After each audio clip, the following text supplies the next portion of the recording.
All right, yo, welcome back, man. We just got done watching the Xmen97. Which episode was that? It was episode 6. Oh, by the way, it's your boy K Bash, It's boy D Mac. and this is QLF, man. We just jumped right into it. We're gonna be talking about this X-Men, man. I know we shot another episode earlier, but we want to kind of recap what's been going on, man. We're in the part 2 of this, and we're looking at Charles Xavier now. You know, we're getting a lot of backstory on Charles for the new writing. So, Mac, where are we at, dude? All right, well, so before we get to Charles, the episode starts off with Landra's sister, Charles's chick, Deathbird. Deathbird. Lady This Deathbird bitch. or whatever. And so she got some kind of beef with the Kree. So they bust onto this Kree ship. You got Gladiator coming in. He's throwing hands. Gladiator throwing hands. If you pay attention quick enough, you see Cyclops' third brother or second brother, Gabriel Summers, as Vulcan. Yep. In the back, ready to blow cats off the earth. We'll spotlight him right there. Yeah. Yep. And so she pulls up on Ronan the Accuser, looking for the what's the thing called? The something intelligence. Supreme Intelligence. Yeah. So that's all getting a little crazy. Like the battle is kind of like sparking off. People are obviously getting hurt, which I like the fact that people are actually getting hurt. Like R.I.P. my boy Gambit, bro. Yo, again, R.I.P. Gambit, man. Even in the recap, they showed like Gambit giving his last little send off. You know what I'm saying? Like, remember my name, so situation where he blew up the whole Mega Mold or Mega Mind or whatever. Oh no, it's Mega Mold. But either way, I like that. The nostalgia is actually still pumping live. So, Mac, as we continue after the battle, we've seen Gladiator pop through, right? I think that they were having the conversation between Charles and them, trying to make Charles renounce everything and forget all of his memories. So yeah, they wanted him to prove his loyalty to the Shi'ar. Yep. By renouncing his former life as an X-Men and as an Earthling, or a Terran, as they call us. And they wanted Lilandra to do it. Yeah, they wanted her to be the one to do the mind. Like, that's what's crazy. Is like, yo, we want you to forget everything. And you know what, matter of fact, we want your girl to do it. That's what we want. You know what I'm saying? So that doesn't go well, obviously. Charles rebuttals. And then they have this scene, bro. Like, after they get done with this conversation, man, like, Charles and Lilandra are in the room, dude. And Charles takes off the suit, man. Charles can't feel his legs, guys. We know that Charles can't feel his legs. So Charles takes off the suit, and my man Max, like, why doesn't he just fall to the ground right there? Yeah, I mean, like, okay, like, nothing he against fall like, to the ground. handicap community, right? But nothing against Charles is at like this point. He's got the roadie legs, okay? So like when he took them motherfucking little armor leg boots off, I was expecting to see him collapse. He should collapse immediately. That would have been dope. I would have loved to see that. So he fell out. Bro, I would have loved to see him just collapse to the ground, dude. Like she did ease him into the chair, like now, like, all right, let's slide you back. You know what I'm saying? But so we get that. But no, as we move forward, they get to the point to where they're still arguing or whatever, and then we get to see Gladiator pop clean off, man. Like, first off, Lilandra was like, yo, man, arrest this chick, you know what I'm saying? She bought that bullshit. Go ahead and anybody who with her, take them out too. So all of a sudden, Deathbird, she get the busting. She starts, like, in all honesty, once you hear somebody say that, you shoot first, right? You're like, well, fuck it. If it's like that, I'm gonna shoot first. So obviously, Lilandra start popping off first. So she shoots her first shots at, Deathbird shoots her first shots at Lilandra. Up pop Gladiator. Swoof. He pop up like, I'm talking about gusto, dog. Absorbing bullets, using super human breath. You know what I'm saying? Blowing people out of the zone and whatnot. You know what I'm saying? He's literally the best bodyguard, like, for the Shi'ar. Like if you think about it, like, out of all the Starjammers, out of all of the like until we start talking about like Silver Surfer and stuff like that, like, you saw the way, like, we're not gonna play it, but if you watch the original X-Men, Gladiator is one of the only people that was able to manhandle the Juggernaut.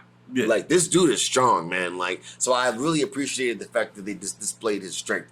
But as we go forward back, what happens next? What we got next? So after Gladiator defends Lilandra and everything, Charles puts everybody into a psychic classroom. Class is in session. Yeah. He's like, yo, I forgot that I was a psychic. Hold up. Wait a minute, nigga. Like, class in session. Boom. Buddy had, Buddy had extra. See, he was so dope with it. he had extra seats available in case anybody else needed to sit there. If you look in the back of the room, like so what's he talking about in that?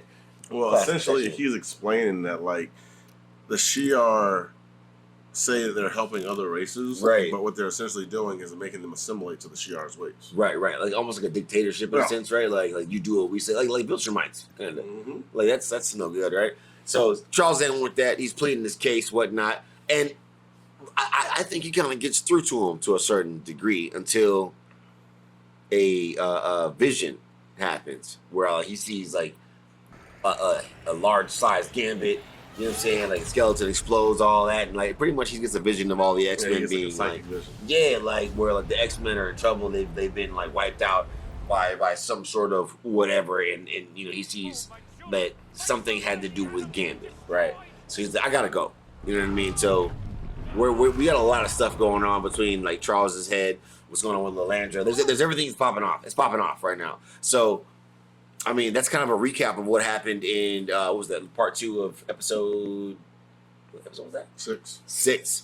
So I mean, you guys tell us, man, what did you like in the episode, man? It was okay. When we talk about fillers, man, there aren't many. They kind of give us something in every episode to talk about. So I'm liking that, man. And you know, so the nostalgia's good. What do you think, Matt? I think it takes us back to where X-Men left off when we were kids. Yeah. I like that. Yeah. Oh, Storm, dude. Storm.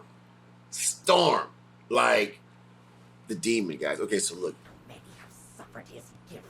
It's scary. I'm sorry, dude. It's scary. I think it's kind of scary. Like the crow thing, dude. Like you guys seen that? Like the fear demon. The fear demon, like. Because at first we thought it wasn't real, and this shit bit forward. It bit forward. Like, oh, it's real. Like, it's just real. So, like, right. So I feel that, like, but then, like, you know, so Storm's fighting with the whole thing about like getting her powers back and all that, you know. Right. And this thing is like chasing her through tunnels and shit. Like, I guess we get up to the part where she's about to get them back, and like, I think she drops her light. What did she drop? Like down the tunnel. She drops the flashlight. The flashlight, right? And then it comes up the tunnel like it's freaking head is spinning around. Nigga, like, I'm sorry, bro. These are the things of nightmares. That shit is not okay. But so anyway, she ends up getting her powers back, and something special happens to Storm. Like, I guess she's able to. She gets a whole new fit, and her hair grows. What's that about? Like, we can. Audience, you let me know if that's just random X-Men plot. Yeah, what? Or if she has the powers to conjure clothing. Right? Like, is she Adam Eve now? Or are we just like I don't know, manifesting gear to powers equal gear? And while we're talking about freaking conjuring, let's talk about how Forge used the whole goddamn sling ring. What is that about? Made like a whole like. This guy turned into Doctor Strange out of nowhere. Now, Mac, in your experience, have you ever seen Forge utilize magic in that way? No, like, never heard that be part of his power. If you guys have seen Forge, please drop it in the comments because I have not, and I find myself, I fancy myself a knowledgeable comic book reader, a knowledgeable X-Men goer, right? And I've never seen Forge utilize magic in the way that he wielded it in that scene. Like, that's crazy. I'm sorry, dude. Like, I call a straight bullshit on that. Like, plot armor, a lot of Doctor Strange ripoff right there. I think that, like, with it being Marvel and Disney or whatever, they just was like, you know, we could do this and it's fine. We're not going to sue ourselves. You know what I'm saying? Or so, Forge went and had some Carmitage classes and we ain't know about it. Yeah, when did that happen, right? Like, the fuck? Yeah. Anyway, QLF, just recapping a little Xmen97, man. Join us at MomoCon. We'll be there. 24th, 25th, 26th. Yeah, man. May.